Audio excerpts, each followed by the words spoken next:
એક ભાઈ એક કરિયાણાની દુકાને ગયા તો હાણસી લઈને ગયા. મેં કીધું હાણસી લઈને કેમ કરિયાણાની દુકાને આવ્યો છો? એ કે ગરમ મસાલો લેવાનો છે ને.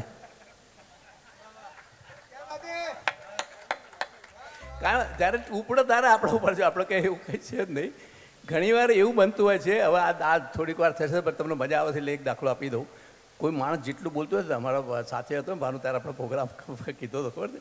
એક માણસ લેક્ચર આપવા માટે આવે તો લાખો માણસ પબ્લિક ભેગું થાય, પણ એક દિવસ જોયું તો એક જ જણ આવ્યો. એ કે લેક્ચર આપો. અરે કે લેક્ચર શું આપે? કે અમારે તો લાખો માણસ ભેગું થાય દીપકભાઈ, તો કે હું તો આપું. તું એકલો ખેડૂત, તારામાં ક્યાં બુદ્ધિ છે? એટલે આ કે બુદ્ધિ નથી, પણ તમે મારી વાત સાંભળો કે તમારા ખેતરની અંદર રોજ 70 ગાય ચરવા માટે આવતી હોય અને એક દિવસ એવું બને કે 69 ગાય ચરવા માટે ન આવે અને એક જ ગાય ચરવા માટે આવે, તો તમે ચારો ના નખો?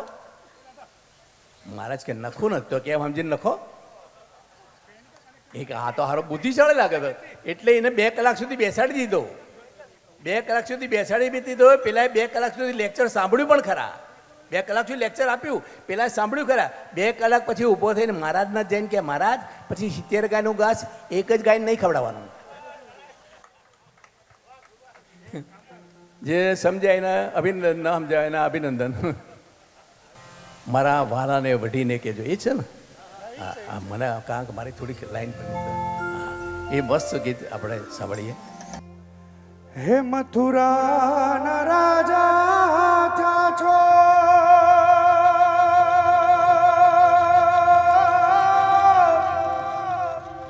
હે ગોવાળોને ભૂલી ગયા છો,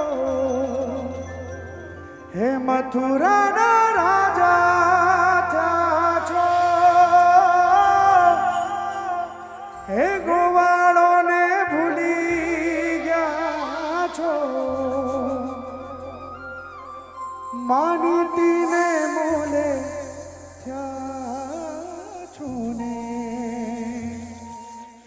હે ઓધાજી મારા વાલાને હે વઢીને કહેજો જી, માને તો મરાવી લેજો રે, હે ઓધાજી મારા વાલાને હે વઢીને કહેજો.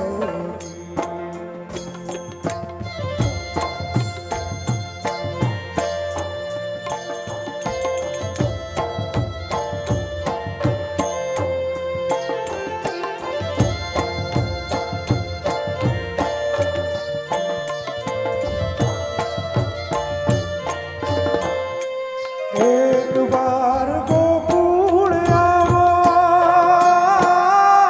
માતાજીને મોલે જાવો. એક વાર ગોકુળ આવો, માતાજીને મોલે જાવો. ગાયુંને હંભારી જાજો ને, હે ઓધાજી મારા વાલાને હે વઢીને કહેજો જી, માને તો મનાવી લેજો રે, હે ઓધાજી મારા વાલાને હે વઢીને કહેજો જી, માને તો મનાવી લેજો રે, હે ઓધાજી મારા વાલાને હે વઢીને કહેજો. Thank you very much. સમયની મર્યાદાને ધ્યાનમાં રાખીને આપણે આજનું thank you very much. Thank you.